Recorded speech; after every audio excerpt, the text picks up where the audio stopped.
It's a Sunday today, and as my now Sunday habit is to share my devotions or the chapter in a book or chapters in the Bible that I relate with or as of my day. So today I would like to speak about Exodus in life. This I relate with the in the book of Exodus, where the children of Israelites had to exodus from Egypt due to the oppression lifestyle they were living, and the new king who was oppressing them after the king realized the Israelites were very powerful and they were into slavery, and it was enough, you know. So I relate this with our life too, that we also have periods in life that we have to exodus from the challenges we meet around in life. It could be through you change jobs due to different challenges, or you need to make a difference, or relationships or friendships. It depends. Sometimes people also exodus due to war in their country or to different kind of reasons that we get to exodus in life. But finding a way of how to exodus in life is so important. So I wrote down some few things which I'm going to relate with in the Bible, in some chapters in the book of Exodus, which relate with the children of Israelites' exodus from Egypt, and also relating to our daily lives. What are those things that make us sometimes exodus in life, and how do we go about with the finding transition or walking to liberation through the things that we go through in life? So, first and foremost, Exodus is something that represents departure, or is something that has been used into historical way or religious context form. As I said, is more related to the book of Exodus in the Bible. It's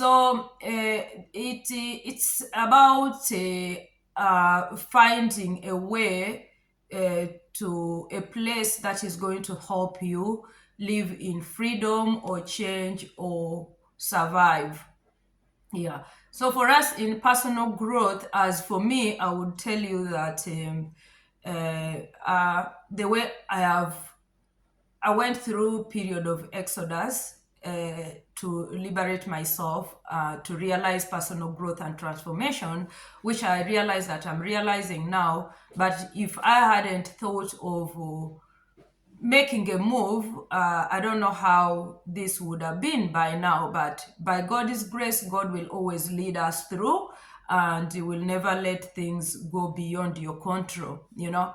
So, so an exodus in life represents personal journey of growth. And this often involves leaving behind old habits, relationships, or environments that we are no longer serves our individual well-being.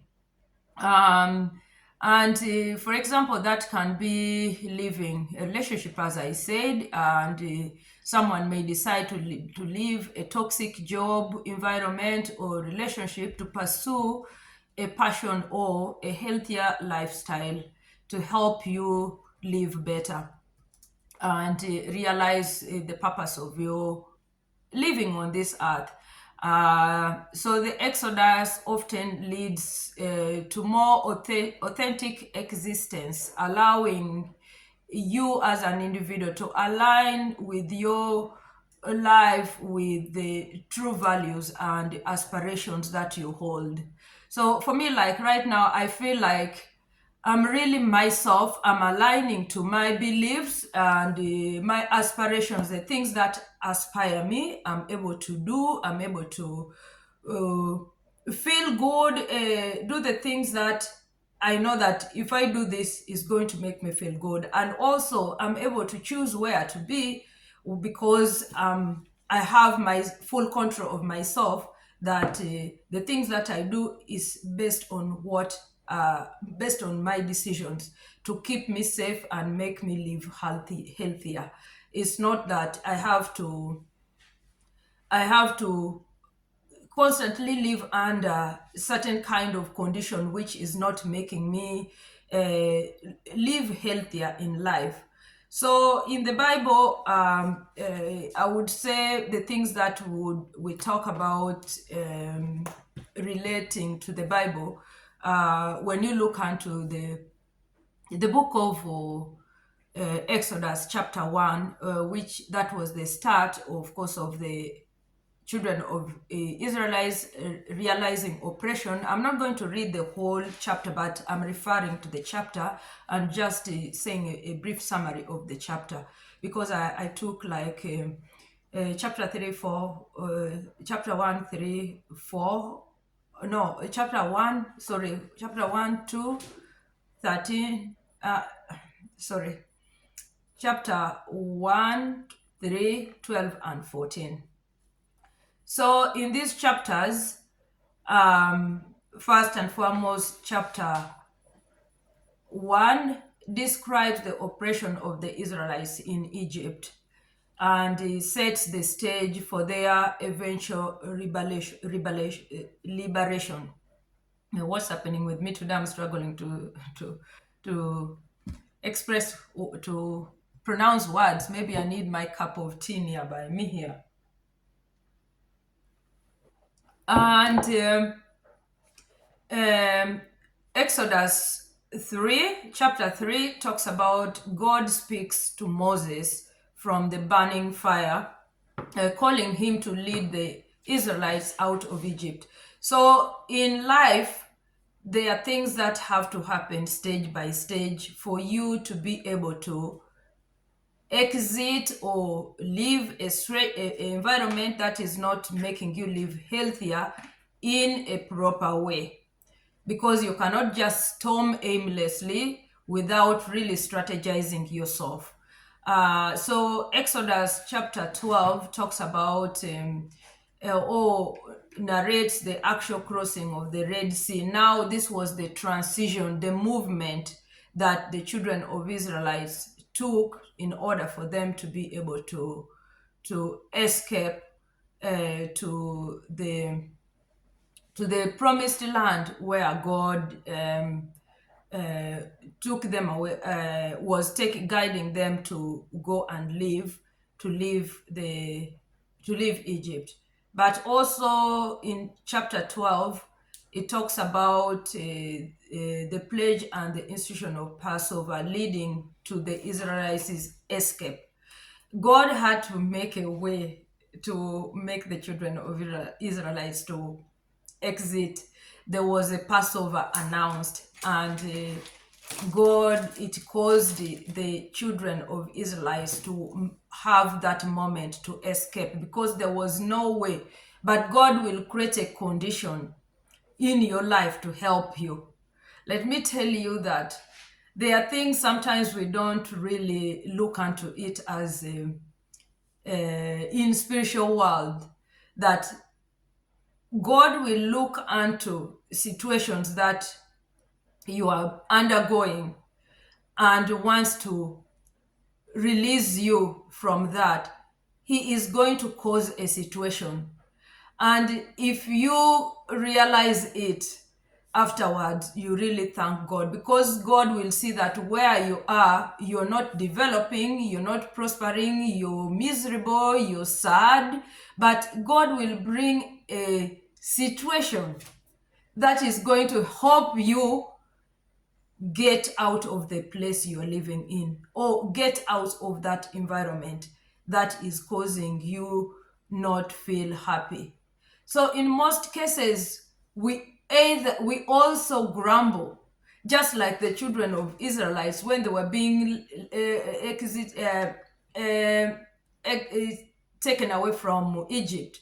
Some of them actually grumbled and complained, you should have left us to eat to do the things that we are doing. Now we are here coming this way, walking, suffering, we are tired, all this. But it was a transition moment before God could really take them to the promised land, knowing that when God causes a situation to exit you from the problems that you've been going through, it is also going to be a turbulency. It's going to be also going through difficult moments. But those difficult moments are to help you get away. You have already come out of this environment that is toxic, that is unhealthy for you to live, because God sees you're not going to transform, you're not going to progress, you're not going to grow in this place. This place might end up really finishing your whole life. So God will cause a situation which in most cases, again, we might end up cursing God. Why has this happened? All this and that. But if we could know, if God could open for us a clear view or give us the vision board of exiting this place to go into the other side, I think we would be running a race that we even don't want to stay where we are. But God hides all this. He does not show us what is coming ahead. He only takes you, and through taking you to the promised land, or the place that He wants to position you in, there is also going to be turbulence in between, because you are moving towards a different place, and every new experience that comes your way, you still feel uncomfortable because it's something you're not used to. You find that sometimes we get used to, I'm not a neuroscientist, but this is what I understand myself, that sometimes we get, after you've gone through challenge for a long time, I think this is where trauma comes in. You get your brain adapts to it, and it becomes a normal thing in your life, that you're tortured, you're suffering. That's how my life is. That's how I'm going to live. That's how I live. You give up. You end up not looking unto better ways ahead. It's like you're held captive in that place, and you have no any other solution. And then you end up seeing your life in that way, that this is how my life is. This is how I'm living. You cannot think of any other way. So you just every day you look forward to that, because that is what has been in your life all the time. Then the brain adapts to it, adapts to the torture, adapts to the mistreatment, adapts to the abuse, adapts to the kind of way that helpless lifestyle you're living. You're just living because you're living, but you're not happy. You give up in life. You let your life just be there. You like submit your life to the torture. You submit because you feel like you cannot get out, and it becomes very challenging.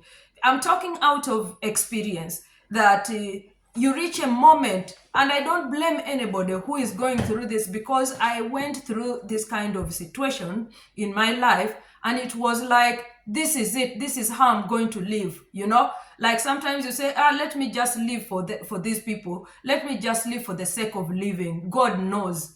But sometimes we need to take a step. You need to make actions to release yourself from that captivity. You need to, when God saw the children of Israelites, He had to make a way for them, because he had seen the way they were suffering. He had to make a way through for them to come out of the situation they were going through.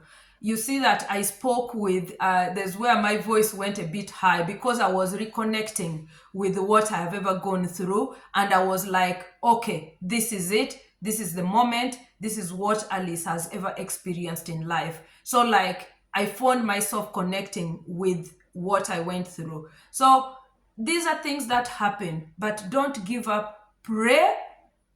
Ask God for ways to help you get out of this situation. I have always been a prayerful person. I will always seek God in every kind of situation for God's manifestation in my life, for God's protection, for God's grace, for God's strength, for anything that I need in my life. I need to go on my knees for God's guidance, for God's wisdom and knowledge, for God's favor, for God's grace that is always sufficient to us to really appear in my life. God will make a way, believe me. God will make a way where seems to be no way. And you will, just like he made a way through the Red Sea. He caused the wind, the eastern wind, and the water was divided into, the sea was divided into two. God did that. He can do anything for you. He can make a way for you where seems to be no way. Trust in God. The God of the children of Israelites is the God we live with, is the God who is our forefather, the God of our forefathers, the God of Abraham, Isaac, and Jacob is our God. He will lead us through. Focus on him. Pray. He's going to cause any situation as long as he knows you are his child. He will make a way for you. So always focus. This has been my day sharing. As being a Sunday, I was really onto it. I geared because I related so much with my own experience and how God has helped me exit Egypt and way to the promised land. He's still making way for me to get to a better place. I'm yet still in a journey. I've not reached the promised land, but God is still making a way for me. And the same God who did it to me, he's able to do it to anybody else. As long as you go on your knees and cry to him and pray and seek his face. He said, seek my face, you will find me. Search me, and you will find me, and you will know me. I am who I am. I am the God who promised I will make it. I am the God who stopped the flood and the water was still. He is able to stop the flood in your life. He's able to make a move for you to be able to exodus any kind of situation you're going through. So trust in God. Believe in him. Pray. Ask him to show you the way out where you're not seeing any way. Use the scriptures. Let God help you. Be blessed. Have a blessed Sunday and have a blessed week ahead of you. And may you realize the purpose of your living on this earth. And may God help you exodus. The God who has helped me is able to help you. Bye for now.